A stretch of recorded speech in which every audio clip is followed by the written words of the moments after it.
The Pixel People Pod. Zap, zap, zap, it's on. Rewind the future fraud. The Pixel People Pod. You can call it the Hall of Fame all you want, but until the Shags are in, it's not a real Hall of Fame. Oh, hey, it's us again. It's me as always, Greg. Say hello, Jen. Hello, Jan. And as always, third chair. Say hello. Oh, that's me. Hey, how you doing? The Podfather, Chris. So, Mr. Third Chair. yeah. Yeah, that's my new name, Mr. Third Chair. Yeah. So anyway, it's this week's episode, and this week is on the Rock and Roll Hall of Fame. Originally, when Jan sort of suggested it, I said, oh yeah, we'll do it on the nominees for this year, and then we'll talk about who from the 80s is not in yet that should be in. And Jan said, that's stupid. I did not. What? No, you didn't let me finish. You said that's stupid. Make that into two separate podcasts. And I'm like, well, that's very smart because I'm always looking for ideas, and we got two out of that. So tonight we're going to run over the current nominees for this year, which has several 80s acts in it. One of them that we've been screaming to the moon for the last month or so should be in, and he finally got nominated, which I think we had a part in. I'd like to think we did. Yeah. I know, I'm proud of Rick Ashley. It was awesome. So, yeah, before we get into all that, though, we have Jan's Gnarly News. Here we go. Jan's Gnarly News. Jan's Gnarly News. Provide us with that news, Jan. All right, your gnarly news for March 9th, 1980-something. Born March 9th, 1980, Matthew Gray Gubler. Anybody know who that is? Matthew No. Gray Gubler. I have no idea who that is. Really? Did he make that Goober grape stuff? Y'all really don't know who The that is? Gubler grapes? What? You know, What is the Gubler grapes? Goober You know grape what is Goober good. grape is? No, what Yes. is that? I've never It's heard of peanut that. butter and jelly in the same jar. Yeah, it's like striped up I and down. wasn't rich to have that That- kind of stuff. Vertical they have, stripe. They have grape and they have strawberry. See, I've never tried that in my life, so Well, Well- you need to go get some. They still sell it. okay.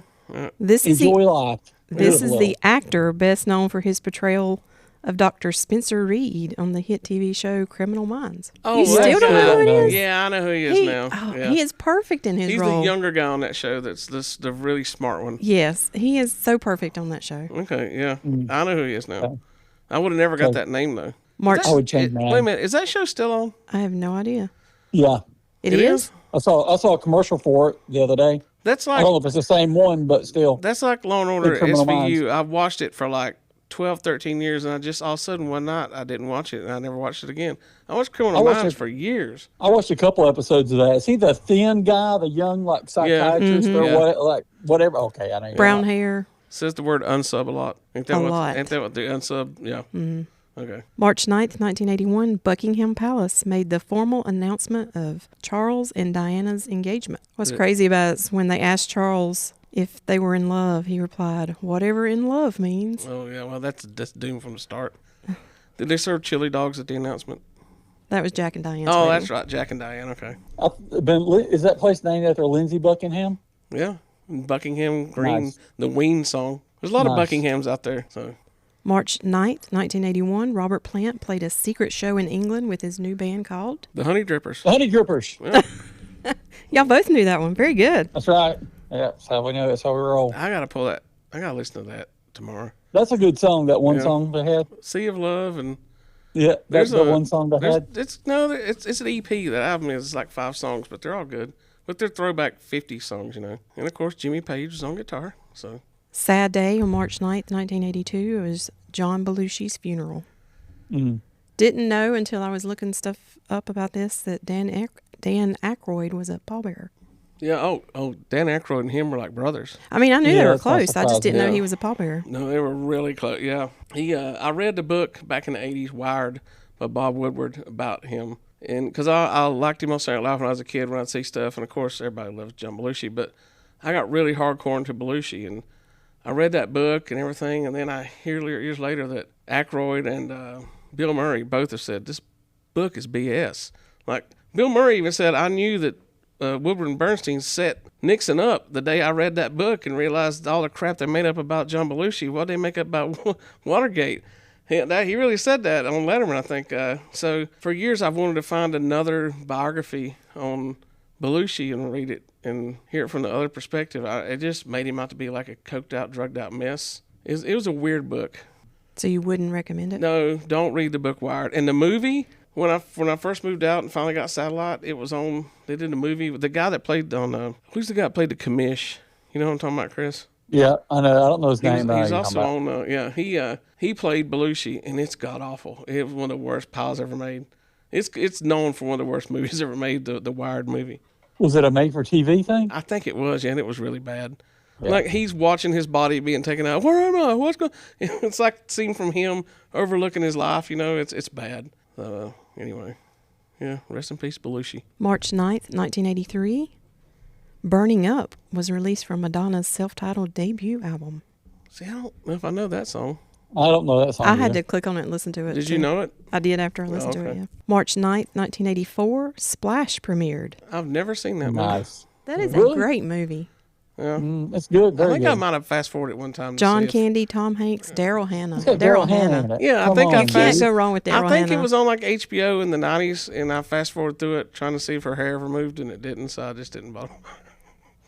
We had her hair taped down over her boobs. So, yeah. Oh, I didn't realize what color hair she Yeah. had. I mean, that's just anything about. She's just so beautiful, dude.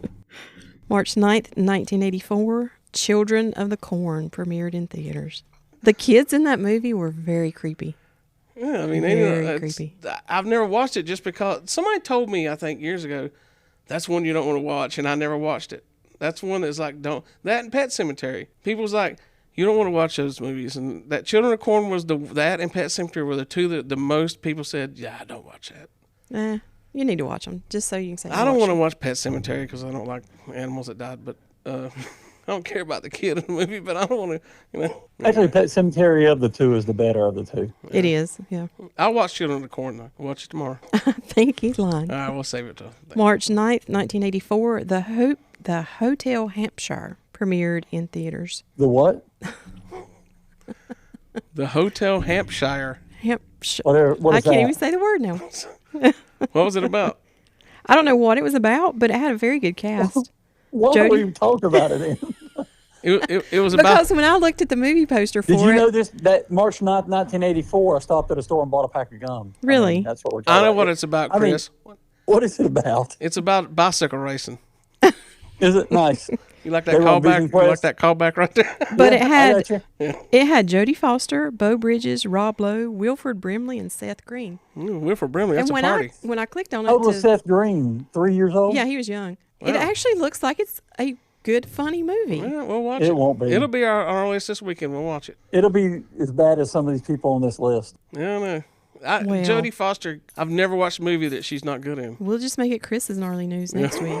I've never seen a movie that she's not good in, so it has to be good. Chris's Carly news. March 9th, 1984, British pop. The dog's down here, as you can hear. What? Our outside dog barks, and it sets Piper off. And we are 9 feet underground in the back of the basement, and the dog is outside, and she can still hear her barking out there and barks. It's crazy. March 9th, 1984, British pop musician Howard Jones released his debut album, Humans Lib, which I listened to after I looked this up. Yeah. It's a very good album. I had Is- forgot. It had a is- lot of hits on it. Is whoa, whoa, whoa, whoa. Ain't that Howard Jones? Mm-hmm. Yeah. It had 4 singles that hit the UK top 20. New Song hit number 3. What Is Love, number 2. Hide and Seek, number 12. What Is Love and New Song both reached Billboard top 40 in the US as well. There's a lot of pop acts in the 80s that you forget about, and then there they are. 80s was a good time. Yep. March 9th, 1985, the Auburn Tigers won their first ever SEC tournament, defeating Alabama 53-49 in overtime at That was a Alabama. high scoring football game for sure. Auburn's Chuck Oh, Person football was game. I know, just kidding. Took you long enough to pick it up there. Yeah. Auburn's Chuck Person was named tournament MVP. You remember Chuck Person, Chris, don't you? I do. I do. Yeah, I do too. He's one that, he was a loudmouth too, but he was good. Auburn received an automatic bid for the NCAA tournament, where they defeated Purdue and Kansas to advance to the Sweet 16, where they were then defeated by the Tar Heels. That's right. And Carolina immediately hung a banner for getting to the Sweet 16. Anyway. Every victory counts. March 9th, 1985, Can't Fight This Feeling by REO Speedwagon became the number one song in America. They're one of them bands that, like, I know all their hits, but I always put them, like, as B-level status. And then when we were talking about one of our music podcasts here recently, and I get to look, and I'm like, they've got a diamond-selling album. They have a bunch of number one hits. It's like they were bigger than I remember. I just wasn't a huge fan, so I always put them in the, REO Speedwagon was a big band. I went to one of those Def Leppard tours they've done the last few years where they like stadium type tours. Yeah. And it was Tesla, which I absolutely love. Then it was Oreo Speedwagon. That's what I've always called them. Yeah. And then it was them. And the Oreo Speedwagon set was terrible. Really? It was. I was indifferent about them before I went into the show. Yeah. And after I left, I was like, yeah. Well, never, you're seeing Kevin Cronin and the bass player. That was all that was left over the last 10 years. So you weren't really seeing the real wagon. But that's the one I saw too, like 10, 12 years ago on those package tours. It was them and Styx and Night Ranger, I think, and they were all right. But you know the hits. It's like, okay. Yeah, I put those they didn't do bands. anything. Those are like the bands that are almost like the three same bands to me. And Jan's gonna call blasphemy on that, but like Night Ranger, REO Speedwagon, and Styx, I'm like, they've got 5 good songs I like, and okay. Styx is the better of those three for sure. Probably, yeah. But I don't like the Dennis DeYoung Styx stuff. So the lady and all that stuff, it's like I tune that out. So. Y'all are very hard to please. Yeah. March 9th, 1985, the band from Liverpool, Dead or Alive, reached number one after 17 weeks on the UK chart with You Spin Me Round, like a record. Yeah.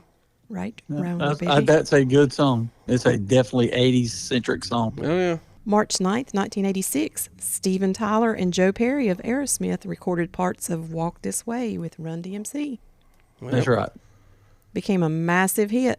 It did. It's probably the thing that put rap out. I mean, as big as Run DMC was then, and the Beastie Boys, LL Cool J, they were starting to get some names out there, but that pushed rap music into like middle of everything. It definitely introduced a new audience to hip hop. It also introduced that whole group in, I don't know, I guess new metal, as you would call it, because of like the Linkin Park, where it's the rock and the rap, that started Limp Bizkit, all that kind of stuff. Came from that collaboration. You know who was the one that started that though?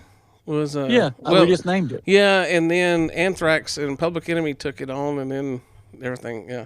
But the hardcore ones, you go talk to like those bands, they're just not going to be Walk This Way. They're going to say it was the Bring the Noise with Anthrax is probably what pushed the metal bands. I mean, everybody has bad taste sometimes. That's okay.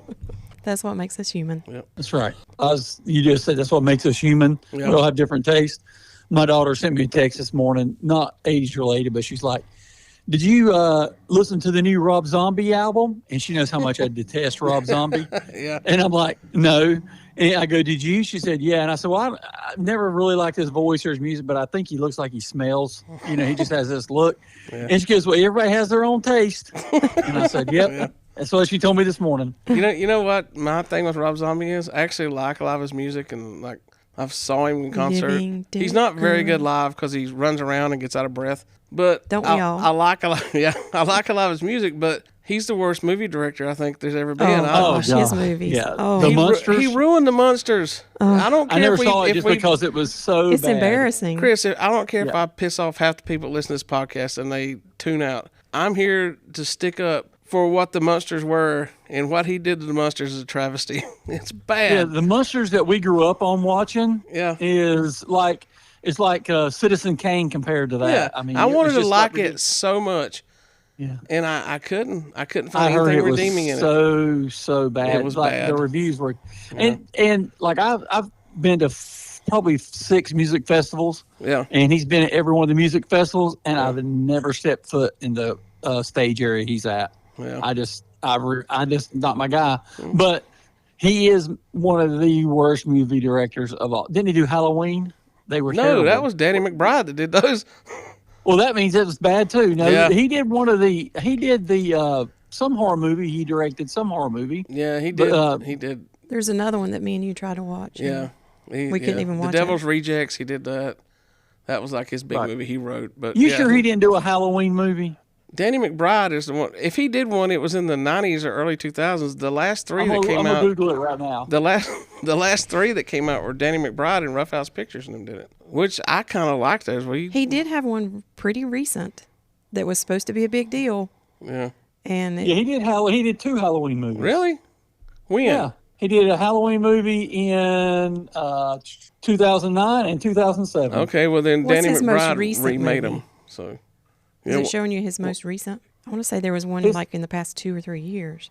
His most recent movie was The Munsters in 22, and everybody saw that and were like, yeah, you get no more movies. yeah, start looking down below it and just see if there's another name thing that pop up you remember. I just know that I'll tell you who did a good horror movie. Dee Snider. He did one in the 90s, and I can't remember the name of it now. Oh, but it's based on his song Captain Howdy. It's really good. He was really good in it. So there's, for every Rob Zombie, there's a Dee Snider who puts out a decent movie. So, That's twisted. yeah. Tell him about it, sister.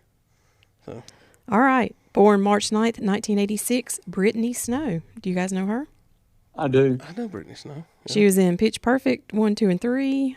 She was in the Prom Night from 2009. Would You Rather 2012. She rose to prominence, though, from being in The Guiding Light from 1998 to 2001.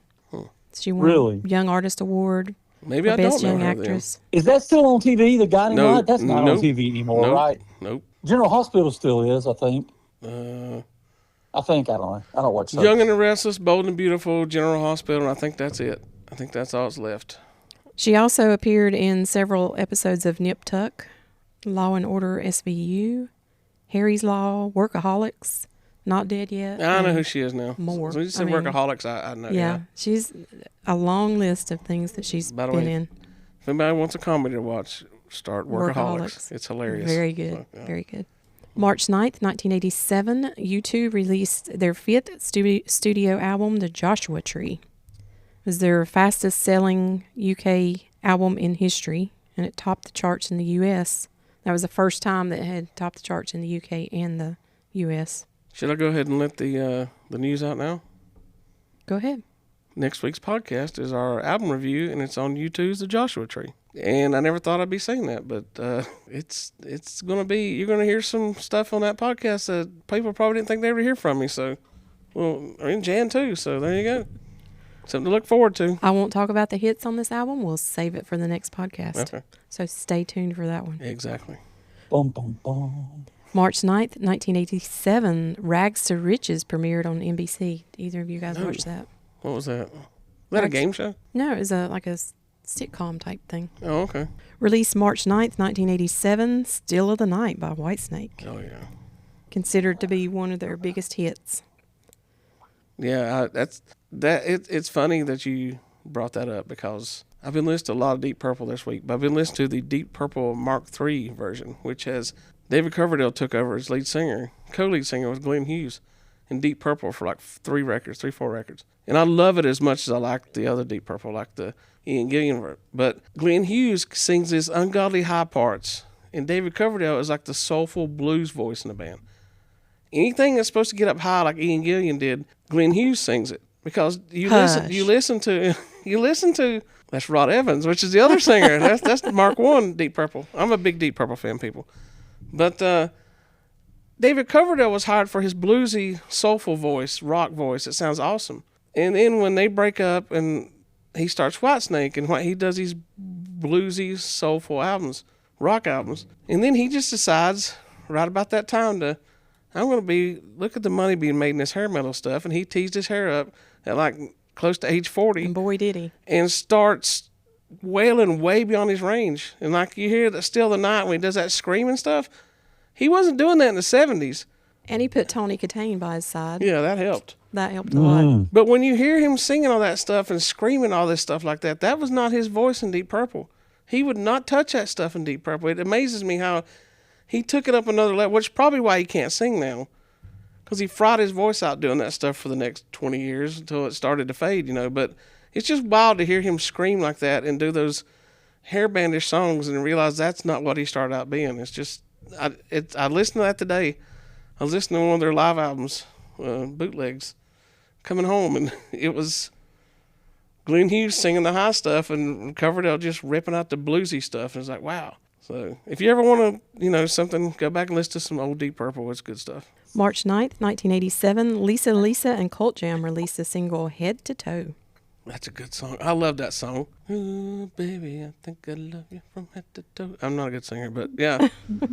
that song is one of those catchy songs that I don't care if you don't like pop music back then or you wasn't into that style of music. That song was catchy. You have to admit that. Admit it. I'm I telling always you. liked their band name. Yeah, I just sorry. thought their band name was cool. Yeah. You like that song though, don't you, Chris? I think I know that song. If I heard it, I would. I'm pretty sure I And it's would. one you probably wouldn't turn because it was catchy. There's a lot of them that just like, all right, but you turn it. But that one of them songs, like, that's a catchy song. Right, yeah. Yeah. And last, but certainly not least, this one is big in my 80s book. More Deep Purple? Nope. Okay, what? Released March 9th, 1989, DAD's album No Fuel Left for the Pilgrims. If you get What one is thing, if you get one thing from it, we've talked it before, and you've been like, rah, rah, rah, rah, but you What need is, to, I didn't hear. What was the name of the album? No Fuel Left for the Pilgrims by No DAD. Fuel Left for the Pilgrims. yeah, Yes. it's DAD because they were originally called Disneyland After Dark, Until they got sued. and they got sued, so they just shortened it to DAD, D period A period D period. Yeah. But and I never listened to them, didn't even know they existed, and coming back from the beach a couple years ago, Jen's like, I used to love this album. Listen to this, and she played it. I I'm still like, love that album. That is some catchy music. It's in the 80s hairband realm, but it's not. It's just like catchy pop metal. I think I left that CD in the honeymoon suite.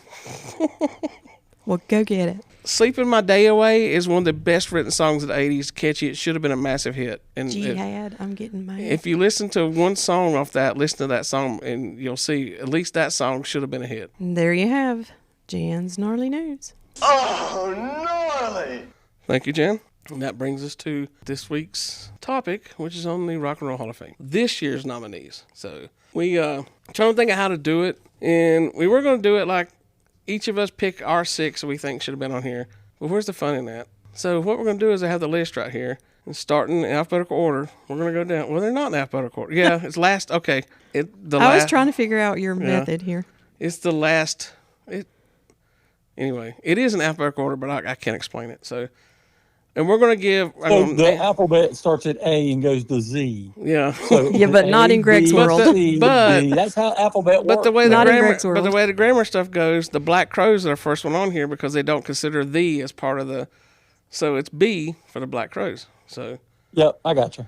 So, yeah, that's all done that way. the first one on the list are the Black Crows. Give some few stats here for these bands. Their total albums sold worldwide is 30 plus million. They've had one Billboard 200 #1 album, which is their second album, is Southern Harmony and Musical Companion. That's a top 10. That's a perfect 10 album. Yeah, that album. There's a reason it's their #1 album. It's perfect, and it's not got all the hits on it either, but it's great. So they did make a perfect album. So and then they have 6 #1 songs in the mainstream rock charts. But I've seen the Black Crows or variations of their members more times than any other band other than the Stones and Van Halen.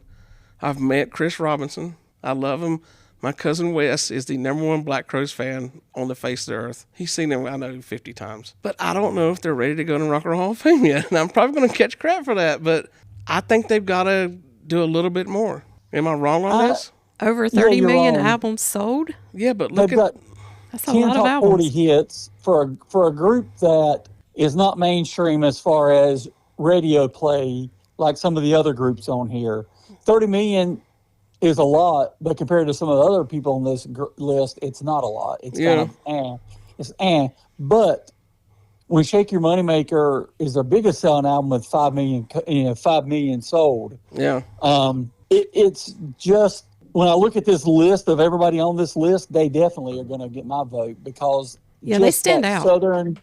Southern rock when everything was going between grunge and hair metal, and you have the Black Crows dropped right in there. Right. Yeah. And they set themselves apart. I remember buying their album, and it was so different than everything else I was buying back then. I mean, when you hear da da da that when they strum that, it just smacks you in the mouth.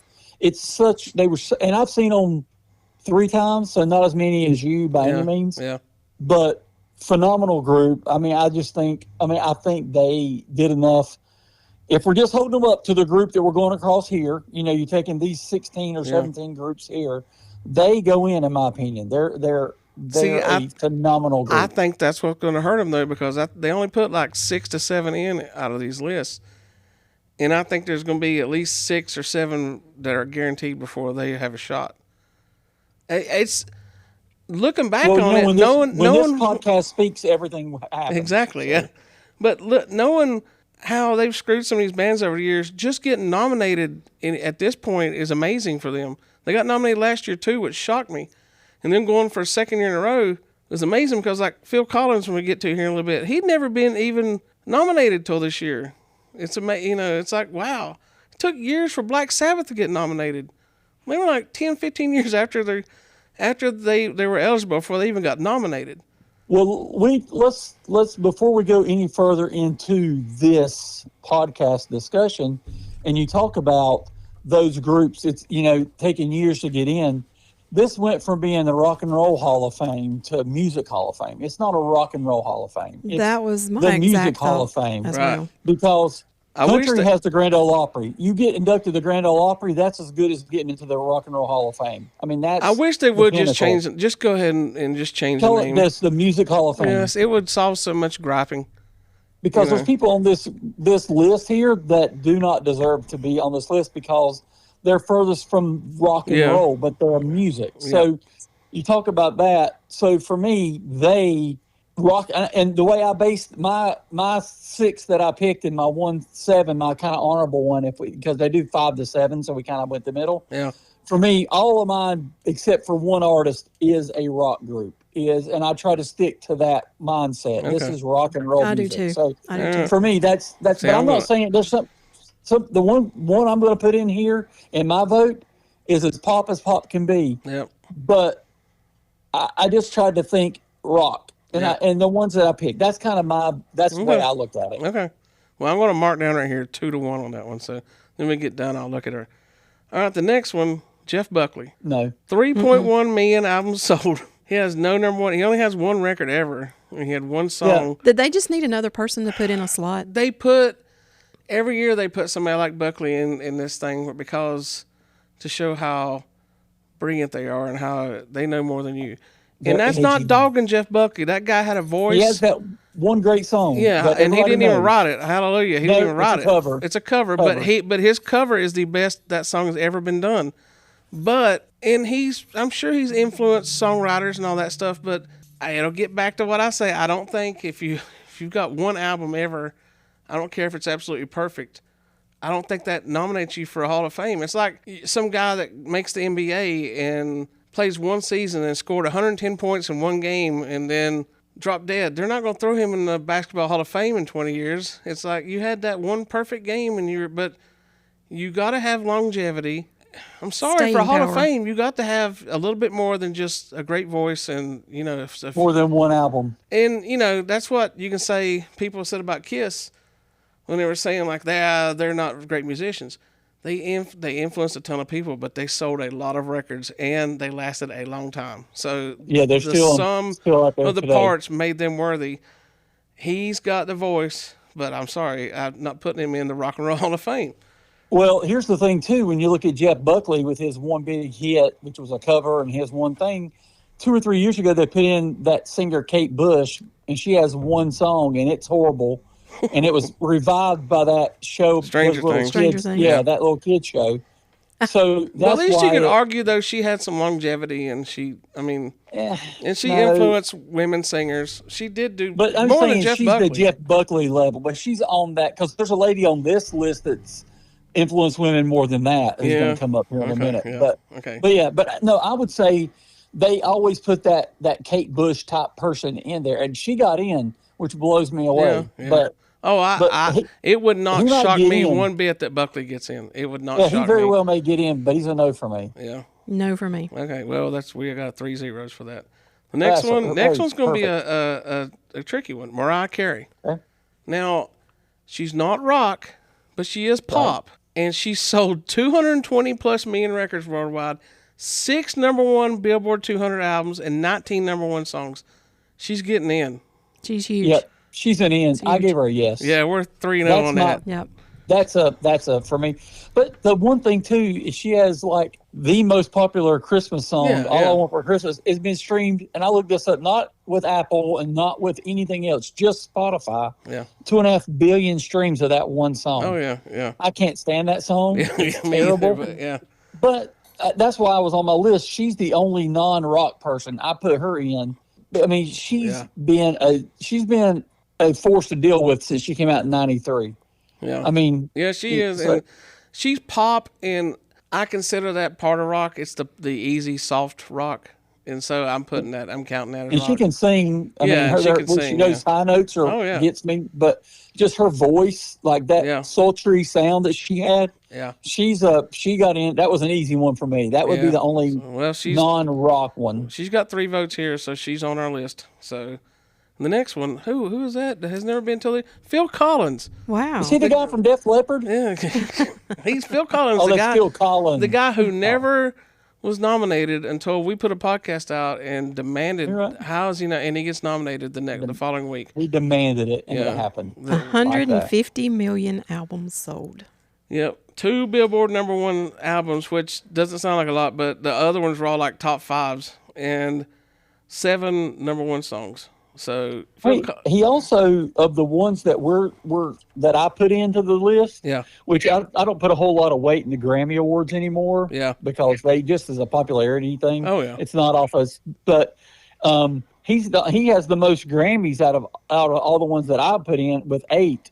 I mean, that's a pretty good amount of Grammys. Oh yeah. If you think about it. So for me, he's a no-brainer. And he's He should have been getting in this year too. If they don't put him in this year, Oh, he's a first ballot. Yeah. I mean, he's first timer in there. and he joins the 2-time club with a lot of people that are in there in 2 bands like, the Foo Fighters, Dave Grohl's in there, Nirvana and Foo Fighters.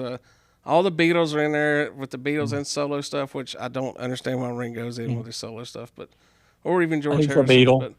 But Well, McCartney and Lennon deserve it, but I don't know about the other 2 as their solo acts. But whatever.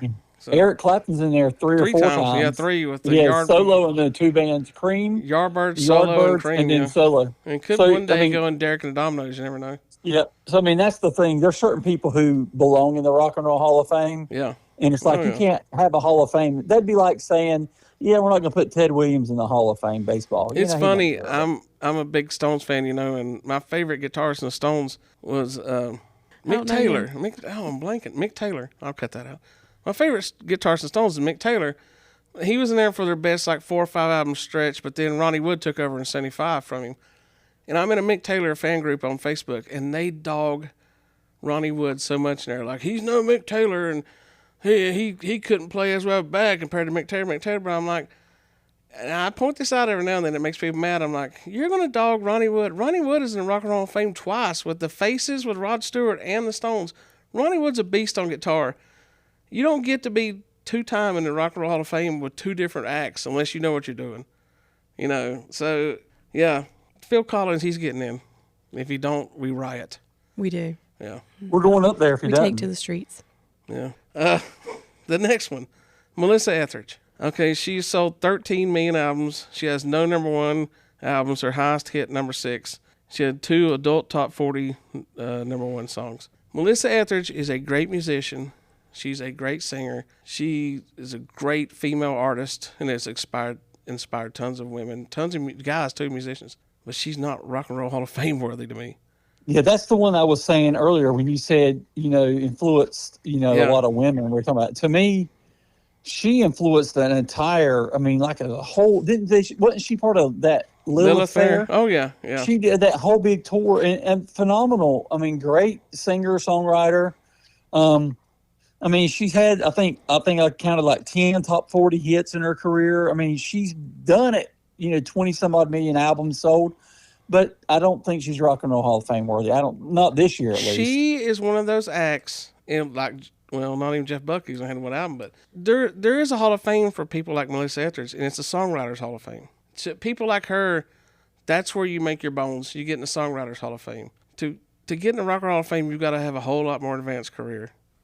Yeah. As far as the metrics. But I will say she does kind of have a little rock and roll edge. Oh, about she her. does. She has really she has the swagger. Yes. She just don't I'm have not the saying whole, she doesn't.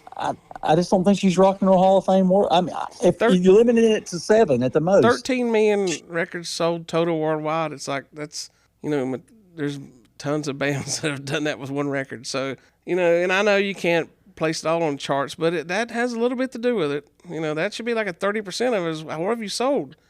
If nobody's heard you, and nobody's, it's like, are you really that worthy? Well, she put out, and I don't know because I didn't research her that deeply, but has she put out anything of note or anything in the last 10 years? She may have. But I think maybe, but nothing like her stuff from the. But no, even if it's not like hits like she put out before, but she continuing to put out music. Is she still touring? Is she still doing that she's still stuff? touring. She's dealt with cancer though, and well, I know that my boy, mine and Jan's guy Sammy, he does a lot with her with his with charities in California and stuff. And I'm sure she seems like a really a good-hearted person. She does a lot of stuff. Yeah. But to me, I like a couple of her songs. Actually, was looking at the list of songs. I was like, oh yeah, I remember that song. That's a good song. Yeah. I don't think she's, because it limits it to 5 to 7 get in. I just don't think off this list she's getting in. So we're going 0 for 3 on that one. Yeah. Okay. That's the one where we're sorry if we have to go 0 3. We're going 3. I know. The next one, this is going to be a controversial one. No, it's not. It's not, but Lauryn Hill. One album. Well, here's even worse than that, Chris. She was in the Fugees, and they only have 2 records. So she's only on 3 albums ever. And she has influenced a ton of people, and she sold around 20+ million albums worldwide. Her one album did go number 1 on the Billboard Top 200. Mm-hmm. So, you know, she did do that. It was a Miseducation of Lauryn Hill, I think is what it was called. Yeah. And it sold 20 million albums, so it's double diamond. I mean, it's sold a lot. It is huge. She's on. I saw when I was looking on one of the things, she's credited with being on another album or something, and it sold like 800,000 copies. Yeah. So she sold almost 21 million albums, and 20 of it came from one album. Yeah. So for me, it's not. I mean, I understand people talk about that one album and they call it a masterpiece and it's a perfect album, and I actually have listened to that album before, and it's a very good album. Oh, it is. But you can't get into the Hall of Fame on one album. It just doesn't work. Even 2 albums. I mean, you need to show that you can do more. Yeah, and here we go. I pointed this out, Jan, before we started. It's going to be part of the argument again for that. If you're going to go for the one album thing, everybody's going to be like, well, then why are the Sex Pistols in there? And I love that Sex Pistols. I love that Sex Pistols album. I've owned it for 30+ years. I love it. I love every song on it. I love the Sex Pistols. And they influenced a lot of punk bands, a lot of stuff like that. But I don't think they should be on one record. They didn't even show up for it. They were like, this is a joke. We didn't want to be in it. And so you can't use the argument on me, because I'm going to say they shouldn't have got on one album. And they weren't even good musicians. It's like, she's a great song, but where did she go with it? Now, she influenced a ton of the music we hear today. That's where they're probably going to put her in. I bet you she gets in. And because it's going to be because of who she's influenced. That she pioneered the singing rap style, where she can sing great, but she can also rap part of the song, that Beyonce and all these people do now. And that's where she's going to get it, because of all these people she influenced. But I'm not putting anybody in with one record. I'm just not. Me either. Even if she had 3 albums, I just wouldn't put her in. I mean, to me, it's, you can influence a ton of people. Don't get me wrong. Charles Manson influenced a ton of people. You might want to take that out. No, I'll leave it in. But what I'm saying is, you can be an influence to a lot of people, and it doesn't mean that you're worthy of the Hall of Fame. You're the Hall of Very Good. Yeah. I just don't think with having one album, that's where I come back. Even though it sold 20 million copies, what about you? Still just one. She's a no. Yeah, so she's an 0 for 3 for all of us. Yeah, plus she's another one that annoys me. I'm going to go off on her for a minute. She's got that Axl Rose in her, and she's done this recently. She didn't tour forever. Then she does tours, and she'll supposed to go on stage at like 8 at night. She won't come out till almost midnight, and makes the people wait. She's done it. She does that all the time, and it's like, why do people put up with that? You pull that stunt me once, I've never spent another. I don't care as much as I love Sammy Hagar or Stones. I go see the Stones, and I find out that I'm sitting there at 11 o'clock at night because Mick Jagger, I don't quite feel it just yet. Well, guess what? I'm not spending another $1 on you. Yeah, that is contempt for the fans. and Yep. she's I one went of the to a- biggest ones. So Yeah, I went to a show with Oasis, not Oasis. I was just thinking about them Ooh. on our list. Yeah. But we went to go see Muse in concert, and it was like this massive rainstorm in Charlotte. Yeah. And they have a curfew at 11 where you Yeah. have to be done. They penalize you, you have to pay a fine. Yeah. Well, they came on at like the rainstorm stopped, and like at 10:45 they announced we're playing our entire set. We'll pay whatever fee we want because y'all have waited through this. We waited that late because of those kind of circumstances. If I was there and they said, yeah, we're not coming out because we just didn't feel like showing up, Yeah. then I've got a problem with that. You've got to have some other Oh, yeah. reason, just being self-centered. Yep. All right. Next on the list is going to be, I think, I don't know. It's Billy Idol. Billy Idol. Gotcha. Sold 40 million records worldwide. Has no number one albums. The closest he got was number 8, and he has one top 100 song. I love Billy Idol, but I'm not putting him in the Rock and Roll Hall of Fame. I saw he already had 8 top 40 hits. You're saying he not only had not one? on the Billboard 100. He might have had on the Rock or the one of those subcharts, but not on the Pop 100 or whatever. I love him, but I can name like his 5 good songs, and I've listened to some of his albums, and I don't care much for the rest of it. And it's like he has the attitude, but he doesn't have the music to back it up as far as the whole catalog goes. He was great in Wedding Singer. Yeah, Come on. yeah. I had him.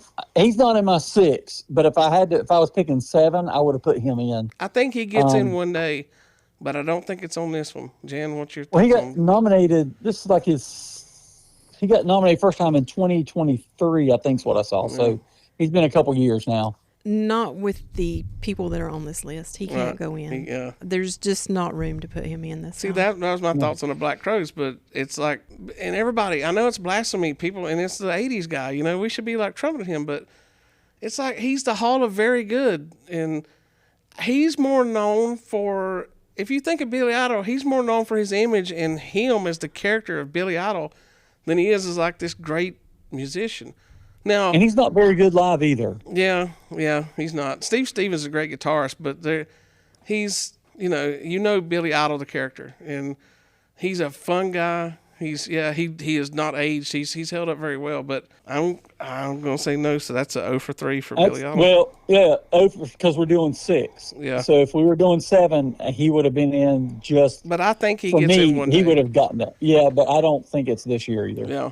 Now the next one, In Excess. This is a weird one because I'm not an In Excess fan, but I actually think they You get should in. be. I think they You are get missing in. out. I think they get in because they're one of them bands that not only were big here, they had their time when they were big here, but they were big, in the UK and big everywhere across the world. They've sold 60 plus million records. They haven't had a number one album, at least not in America. They hit number 3, but they've had 17 on the rock chart, top 20 hits, and a 1 top 100 hit of theirs. I'm saying a yes on In Excess. Absolutely, hands down. They're a going definite in. yes for me. Yeah. Yeah. Okay. So They have to go in. yeah. They're that good. They deserve Plus, it. it's weird. They're one of them bands that after their lead singer died, they didn't just rest on the laurels. I mean, they made a lot of fans off that pop star Yeah. TV show. That and, reality show, yeah. yeah, and they've stuck around, and I would love to find those shows and rewatch them. I loved when that was on. you probably can't because of music rights. So if they did their songs lost, it's hard to re-show those ones with music rights stuff in it. So Yeah. the next But no, one, They were a yes for me. the next one, too. if we're not 3-0 on this, there's going to be some fighting going on right here because Iron Maiden. How are they not already How are they in? not already in? Yeah, just like Phil Collins, they should have been in before Metallica. And like you look at there was, Black Sabbath, which waited 15, 20 years to get in, which is insane. You look at the big metal acts. There was Black Sabbath, then there was Judas Priest and Iron Maiden, and everybody followed them as far as big names go. And Judas Priest finally got in a couple of years ago, and I was like, as much as I love Judas, I like Judas Priest more than Iron Maiden. I've got more than Iron Maiden the last year or so, but I like Judas Priest more. But I was like, I think Iron Maiden should win before Judas Priest. 130 million keyword- albums sold. You said the key word metal. Yeah. It's a disrespected Yeah, genre in the Rock and Roll Hall of Fame. Yeah, Metallica got in because they have to get in there so big, but Black Sabbath waiting forever to get in. I don't know how many other metal bands besides Judas Priest are in there now. That might be it. It might be Metallica, Black Sabbath, Judas Priest. Yeah, I didn't Google to see how many metal bands are in there. Who but, else? Who else could it What- be? Metal bands. One thing that they put out like, it seems like an album every other Yeah, year and in they the sell. 80s. I mean, they and their biggest selling album from what I saw was Number of the Beast, and it sold over 2 million copies. So you're looking at a group that toured, that had longevity, who did all that sold 100 plus million albums. Right. And their biggest selling album didn't even sell 3 million copies. So it's just like, they're generating music. Yeah, It's longevity. And their stinking merch is like iconic. Oh, when yeah. you go that. So I mean, their Eddie. whole. We have an Yeah, 80s Iron it's- Maiden sweatshirt here in the Pix Wonder Room. Eddie, they sold a lot of merch off Eddie, their mascot. It's so iconic. The sad thing though is that they've been disrespected so much. I know every one of them guys has said, you can put us in, but we're not showing up. And, they're not going to show up, but they should. I know. I'll go receive on their behalf. Yeah.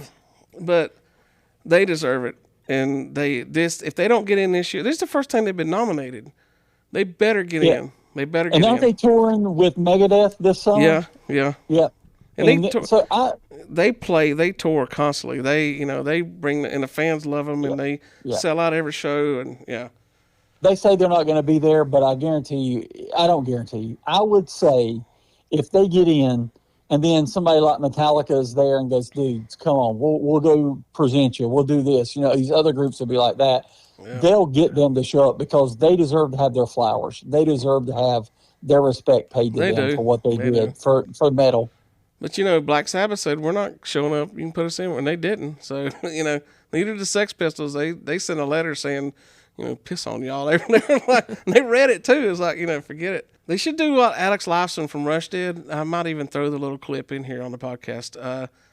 When Rush waited for years to get nominated and finally get in, and when they cut to Alex Lifeson for his speech, he just went blah, blah, blah, blah, blah, blah, blah for like 3 or 4 minutes and just didn't say anything. Blah, blah, blah. Blah, blah, blah, blah, blah, blah, blah, blah. Blah, blah, blah, blah, blah, blah, blah. Blah blah blah blah blah blah blah blah blah blah blah blah blah blah blah blah blah blah blah. Just mocking it. So yeah. Well, we're there again. So the next one is Joy Division / New Order. This annoys me because there's 4 million albums sold. Between the two. Yeah, between the two. Joy Division had 1 record and the lead singer died. Then the other guys got another lead singer and sort of changed their style and everything and became New Order. And it's stupid to put both these in combined like that. But they are like this, every hipster in the world wants to say, they influenced everybody and blah, blah, blah. But if they did, it wasn't on record sales and it wasn't on popularity. And they might have been an underground thing. And I know everybody wants to put underground acts in there to make it seem hip. But they're not Rock and Roll Hall of Fame worthy. I'm sorry. And I'm sure people's going to tell me I'm wrong. But no, they're not. I was like, I didn't recognize the name of the group. Yeah. Or whatever. So I kind of like listened to little snippets of a couple of their songs today. New Order songs. No, not for me. Yeah, but New Order, some of their songs. I mean, New Order, but it's like, it would be like Creed and Alter Bridge going, next year Creed / Alter Bridge gets in because Alter Bridge is Creed without Stapp singing. Stapp, yeah. They're 2 separate bands. You don't combine them for one ceremony. That's stupid. Yeah, that makes 0 sense why they've combined them like that. That's dumb. They wouldn't get in if it was one group, but separate. They would. I don't think they'll ever get in. I'm saying it right now. Oh yeah, I know, but I'm saying it right now. There's a big chance Joy Division New Order gets into the Rock and Roll Fame this year. That will go to show that it's a joke. Not. It's the Hall of Very Good, not Fame. The next one is New Edition. Now they are pop / R&B. And they were a kids band, and I had New Edition cassette. I like New Edition. Cool it now. You got to know some New Edition. I loved Belle Biv DeVoe, Bobby Brown, of course. They put a lot of stuff out, and they begat a lot of stuff. But I was like, they're not going to go in the Hall of Fame. So I heard I heard a guy on Sam Roberts' show last week arguing for them, and he made a good point. If you look back on it, they started the whole boy band thing. New Edition started everything. That came out of New Edition. The manager... That guy's incorrect. No. Because the Jackson 5 was a boy band before. But that was a family. That's not the same thing. They were a family that sang together and came out. They're not a boy band. They're a family, the Jackson 5.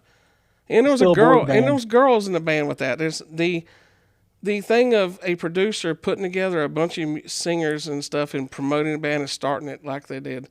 That was New Edition. And then that guy later on, I think, did New Kids on the Block and all that stuff. I mean, they influenced a lot of stuff that came on after them, especially in that style of music. And I don't think they're going to get in. And I know neither one of you going to vote for them, but I'm throwing them one. It's going to be 1-2 on New Edition because I loved New Edition as a kid. Yeah, but they don't. I mean, they don't have enough to get in. I mean, If I like the girl, who cares who you like? Cool it now. Come on, man. It's New Edition, man. New Edition. they can stay out. Well, they're not getting in, so. No. But I would love to see it just to see Bobby Brown up there dancing around. I'd put Now- Bobby Brown in on his own just for My that prerogative. album, yeah. Yeah. That'd be one of those one album guys that we would that shouldn't get in, but we like, maybe that one guy with that one album we would do. But no, I don't think New Edition did enough to Yeah. I just well, don't. Here's their problem. They grew up. They couldn't have longevity because they grew up and they went solo. They were young kids singing, and you can't have longevity as that when you're the cute boy band and you grow up and like, I'm solo now, and you go out. It's not like a band that played your instruments and stuck together, you know. So yeah, so I'm throwing with their one. All right, Oasis. Definitely. For sure. Yes. yeah. Is there definitely. any argument against Oasis? No. No. Any argument that people would have had against Oasis ended when they came back last year and sold out a gazillion stadiums in a row and realized how huge Like they it are. was nothing. And I mean, they had 8 #1 hits in the UK and 8 #1 albums in the UK. yeah, I mean- and here's the thing: they've sold 100+ million records since the mid '90s. They have the album sales to back it up. They have the songs and the hits and stuff to back it up, and they have that swagger. This band is famous for their swagger as much as they are their music. Those two brothers fighting. I mean, it's like there's so much great stuff to see about that. Do you remember when they were tried to do the tour a couple years ago with the Black Crows and they called it the Brotherly Love Yeah, Tour? yeah. Yeah. And Liam, It was- I love But it was Liam not because brotherly love. the reason, the reason I love Oasis and I loved them from the '90s is I love a British singer who sings British, and Liam has that British like slang in his voice, and that's what I loved about him. It's like, wow, you know, I love their stuff in the '90s, man. You know, When and, they get in, we need to break out a bottle and have us a champagne supernova. yeah, We'll celebrate. yeah. So yeah, there's no argument on them. 3-0. No, they're a phenomenal group. Okay. So the next one, I think this is one you're going to bring up, Chris. Was it Pink? No. Oh, it was okay. No, Oh, the one I was okay. we talked about. Okay, Go yeah, ahead. I know. Pink, I'm going to. Okay, she's huge. We know that. She's pop. She sold 60 million plus records, 3 Billboard 200 album #1s, 4 top single sales. She has the stuff to get in, but it's not her time yet. That's all I can say about that. You know, she's still selling records. She's still big. She can wait 10 more years. You know. Yeah, I know she's massive, and I know that people like her. But like I said, I only put one singer in here who wasn't considered a rock singer. They're more of a pop singer, and that was Mariah Carey. And so I don't put Pink in because Pink, for a pop singer though, has that rock swagger. She does. That's where she wins me over. Is like has a rocker attitude, but she's a pop singer. You know. Yeah, she hangs out does a lot with the 4 Non Blondes woman. Yeah. So they, a lot of that stuff. But What's going on with that? What's up? What's up, what are you Chris? talking about? What's going on? What are we talking about? Yeah. No, never mind. The 4 Non Blonde singer. What's up? Oh, I saw them open for Aerosmith, and I wasn't super impressed back in the day. But with Pink, for Were me, you it's impressed when you saw Roadside Alice cover one of their songs though? No, but the only thing I think I'm impressed now is don't act like you're not impressed, Anchor Man. Don't act like you're not impressed. Yeah, don't act like. But no, for Pink is a massive hit. She'll probably get in. She probably will. Yeah, I think she's going to be the big current act that gets in for sure. I don't think she gets in. But if it comes down to these her and next two. Mariah, Well, I think she has to wait. I think she has to wait a little bit longer. But I think she gets in and she will be deserving. I'm not going to diss her on anything. She's not my style of singer. she gets in one day, and she'll deserve Yep, it. but not the same year as Mariah. Yeah. No, Mariah gets hers first. Yeah, I guess that's a good way. Now that you put it that way, yeah, she's not getting that. You're not going to put 60 million selling Pink in over 220 million Mariah Carey. Yeah. No. Not in the same year. It's not going to. No. So I Okay. think she gets in, but not this year. Yeah, so we're 0-3 on that, but with an asterisk knowing that she'll get in one day. Sade. Oh, yeah. Okay, listen, I'm going to put these next two together if y'all don't mind. 'Cause we're going an hour and 5 minutes right now. Once I cut it down, we'll hit our hour. But I made this argument. Sade, not the next two. I'm going to skip down the one. Sade and Luther Vandross are both on here. Sade, who knew Sade sold 75 million? I know. That shocked me. I I used to have a crush on that her. She was like popularity. this. Yeah. Like I thought she was so beautiful She was a back in smooth the day. operator, She was, so, yeah. she was. And, But no, you know, Luther Her- Vandross sold 40 million, and he had a number one album. She's had 2 Billboard number one albums. What's your argument, Chris? And I'll make mine. no, I'm not arguing. She's not getting in. But if Sorry. you combine these two, Yeah. you have two people that are known for their sultry, smooth love songs. That's what I was going to say, and that's what I told Jam before we started this. Both of those Luther's are not getting very. either. Luther and her are both very talented musicians. Great, some of the greatest voices you ever hear. But as I said, for me, you have to have that rock swagger. It don't have to necessarily be your music isn't that rock, but if you got that rock swagger, that takes at least a third up of that. Neither one of these guys is known for their rock swagger. No. They put No. R&B and you know just mellow that soul. They've got it. They'll be in the Soul Hall of Fame. They'll be in the Songwriter Hall of Fame. Maybe she will, but neither one of those deserve to be anywhere near the Rock and Roll Hall of Fame No. unless they And I bought a love- I ticket. mean, you know. Luther's got a great voice, and Sade's got a great voice. I mean, they're both phenomenal. She has that real sultry kind of sound, but she's not getting into the Hall of Fame. I don't think. Okay, the next one, Shakira. Shakira. Now, Shakira sort of does have the rock and roll swagger. Shakira's she's hip, man. Her hips don't lie, man. Yeah, they don't. And she is a showman. And Jan, Oh, yeah. what are you a fan of Shakira? I do like Shakira. Yeah, I mean, I But like there again, Shakira, she too. should not go in before Mariah Carey. yeah. No, she won't. I think the one woman that gets in this list is Mariah Carey this Yeah, year. yeah. I mean, she's big enough, strong enough, can carry the thing on And her own. Shakira, 95 million plus records sold, 5 U.S. Latin number ones, a number 2 album on the total Billboard charts, 15 Latin number 1 songs. I mean, she's got a resume. Yeah, she's got a resume, and she'll probably get in one day. But I'm with you and Jan. She's not getting in above Mariah Carey. No. So yeah, we'll be 0-3 on Shakira, but she does have some swagger for a Latin singer. I mean, she's got some rock swagger. All right, this is the one I'm gonna have to. I know it's gonna be 1-2, but the Wu-Tang Clan. I'm putting them in, and I think they're getting in this year. Wu-Tang has the rock swagger. No number one songs, They have a Billboard number 1 album. but no number one songs. No, but you're not going to put gangster rap is not going to hit a number 1 song. It's not. You just take that part out of it because no rap of Wu-Tang Clan is not going to have a number 1 song. But they've sold 40 plus million records, which is big for hip hop rap. You know? Don't you think though that somebody should at least have one number one song to be in the Hall of Fame? No, because the Ramones, they started punk rock. They don't have a number 1 song. I mean, there's a lot of big bands that never had a number 1 song, but they have the albums and the album sales, overall sales. Or number 10. They have a number 1 Billboard Top 200 Okay, album. okay. That they have the swagger, the Wu-Tang. I'm telling you, man, Cream, Castro's everything around me. Dollar bill, y'all.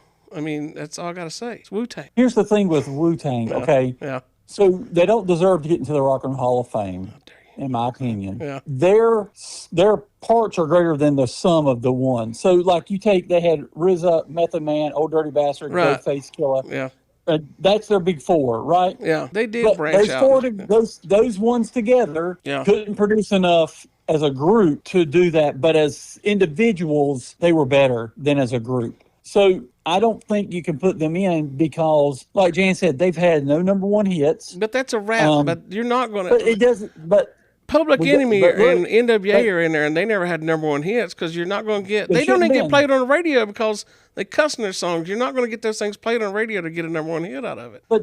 that's their choice. Yeah, but they you made can't hold choice, that against them, though. But like I can hold it against them just the same When it as comes we to hold Rock and other Roll things Hall of against Fame, we other can. artists. It's a Rock and Roll Hall of Fame. I don't think. I mean, So you're going to put them in. Let me ask you, would you put them in ahead of Snoop Dogg? In Because Snoop's, he's not in. Snoop's in already, isn't he? No, not. I put a list today of 200 groups that are not in, 200 things, and he's on there unless it's not updated. These are snubs of there. Yeah. So I mean, he wouldn't go in ahead of them. He wouldn't go in ahead of Queen. They wouldn't go in ahead of Queen Latifah. She got in. I'm pretty sure she got in a year or so ago. But well, I'm just going off, and like I said, this list may be out of date. But I'm saying there's a lot of other groups a lot of other rappers who were I guess my biggest thing is, okay, so the Wu-Tang Clan, who wears more Wu-Tang Clan merchandise than anybody? The 16-year-old girl from Walmart that bought it off the $8.99 shelf. Yeah, but still. It's a lot of that. To me, it's like, I don't think they get in. I don't think they deserve to get in. I don't think they're going to get in. But that's just my opinion. Like you said, you do. Yeah, I know. I'm not going to win them over with y'all, but I'm going to tell you right now, I bet you they get in this year. And they're going to go in over one of the people that we picked on this list for sure. Would they win over Dr. Dre? Because they put Dr. Dre's in with NWA. He's already in. And he'll probably go in one day as a producer on his own too. But he's not in as a solo artist. No, but his solo career is not. I mean, it's good, but he's known as a producer, and he does have he has a couple of the Chronic and stuff. But I'm not there's 1 and 2 on that, so they're not getting in. But I think they're getting in this year. I really do, because they like to put one hip hop act in, and I think they'll be the one that gets in. It'll be Lauryn Hill before it'll be them. I don't know. Wu-Tang is still the thing about Wu-Tang is they've stayed out there. Their name is still in the it's still in the lexicon out there. I mean, it's not for television and stuff too. I mean, they've kept their names out there. So, but anyway, But I think Lauryn Hill, if they put in one hip hop artist, it'll be Lauryn Hill. yeah, but she's more R&B. But anyway, so looking on our list, here's our list. Y'all ready? Yep. Jan, write these down. So write them down so we have a list. Okay. The Black Crowes are getting in. Mariah Carey is getting in. Mm-hmm. Phil Collins getting in. NXS getting in. Iron Maiden going in. And Oasis. Yep. So after we argued all this stuff, we put every rock artist in. Yeah, because we're going to go back to our roots, which is rock and roll. That to me, they've got to just call it the Music Hall of Fame. Yeah, I know. Don't call it the Rock and Roll Hall of Fame. But like I said, because who's not into the Rock and Roll Hall of Fame, who should be? Who? If you're going to include everybody, is Garth Brooks. I mean, he's the biggest country selling artist. You can't. They've got the Grand Ole Opry, so for me, it's like they've got their Hall of Fame. But Dolly Parton's in there, and it's like, why? She told them, take me out, don't do it, and they did it anyway. I know, but that's the thing, that they got to do something. And I'm such a big fan of Kiss, as you've heard through this podcast. Yeah. But Gene Simmons has got a lot of crap over the last couple weeks because of his viewpoints on that. And it's right; they should have their own. I mean, if they did a hip hop Hall of Fame, you don't think that thing would draw big? They could do it. Yeah. I just think they need to. And to look at it like this, if they had a hip hop Hall of Fame, would they be inviting Iron Maiden to be in? That's the argument Gene Simmons made. He goes, the Rolling Stones going into the rap Hall of Fame. So that's true. Yeah. But like I say, I'm different. I'll argue as far as the rap stuff goes. It don't bother me because I consider rap part of rock, and especially since they sampled a lot of rock music in the songs. I mean, it's part of rock. It's a subgenre of rock. But Luther Vandross and Sade are not anywhere near any kind of genre of rock. So, I'm sure that people will make an argument. And I hope some of you people are listening to this. If you got strong opinions, voice them on the Facebook page. We'll hear them. We don't have strong opinions. Set us straight. Yeah, set us straight. We need somebody who does. So, I'm just telling you right now, the Wu-Tang Clan ain't nothing to mess with, and they're getting in. So... But this year's an interesting group, and out of all the ones that we picked, I really don't see the Black Crowes getting in this year. If they do, I'm happy because, like I say, they're one of my favorite bands, and I just say that their time will come later. But if it's now, I'm glad, because Lord knows I've spent a lot of money on them, and I've enjoyed them since the 90s. And I even saw the tour they did in 98. It was summer of 98. Me and my cousin Wes drove back down to Raleigh when he was on break from NC State. Here at home, we jumped back in the car, drove back all the way to Raleigh to watch them play Walnut Creek Amphitheater with Jimmy Page, doing all the Zeppelin stuff, and it was amazing. Yeah. Closest then, I thought, we saw a year before that, we saw Plant and Page doing a Zeppelin sort of tour, but they didn't do it full out rock, some of the songs, and the Black Crowes did it justice. It was awesome. Yeah, so Black Crowes were awesome. Yeah. And like I said, I met Chris, did a meet and greet and met Chris Robinson. He's the nicest guy in the world. So If y'all did a meet and greet with this podcast, you can meet a Chris as well. So yeah, I know. Yeah. yeah. So, hey, real quick before we end this podcast, bit of sad news. You know that the Rock and Roller Coaster starring Aerosmith at Disney's Hollywood Studios closed Yeah, this I heard. back on March 2nd, closed this year. Yeah, So, they stripped all the Travesty. decals off, and they didn't change anything but the name and the decals. They're redoing it as a Muppets roller coaster. yeah, But it's based on Dr. Tooth and his band, like the band from the Muppets. So yeah. they kept the guitar out front. So. Terrified of roller coasters. Really? So I don't like heights. I don't like it. So I never went to it. Yeah. But I know I've got a couple friends who did and they loved it. But yeah, that closed the 2nd, so last week. Yeah. So R.I.P. Rest in peace to Aerosmith roller coaster. Yeah. Oh well, we went a good long ways on it. I can't say how far we've gone because I edit. So Yeah, but this one needed the to breathe. yeah. So we needed Well, that time. this is some good discussion, deep discussion. Yeah. So next week we'll do the Oscars and who's our picks for it. Yeah. Now next week, as we said, we'll be on U2's The Joshua Tree, and it just happened that looking at albums that come out in March and I saw that, and then looked at the numbers it sold and where it was at. I was like, holy, we gotta do this one. And then me and Jan, I never listened to that album all the way, never listened to it all the way through. I just knew the hits. Me and Jan started listening to it. It was like, this is definitely one we got to do. Mm-hmm. We got some thoughts on it. So Stay tuned. yep. So anyway, Chris, good having you. Thank you very much. Yep. Jan. Shine on. The Pixel People Pod. Steps up, tap inside. Rewind the future fraud. The Pixel People Pod.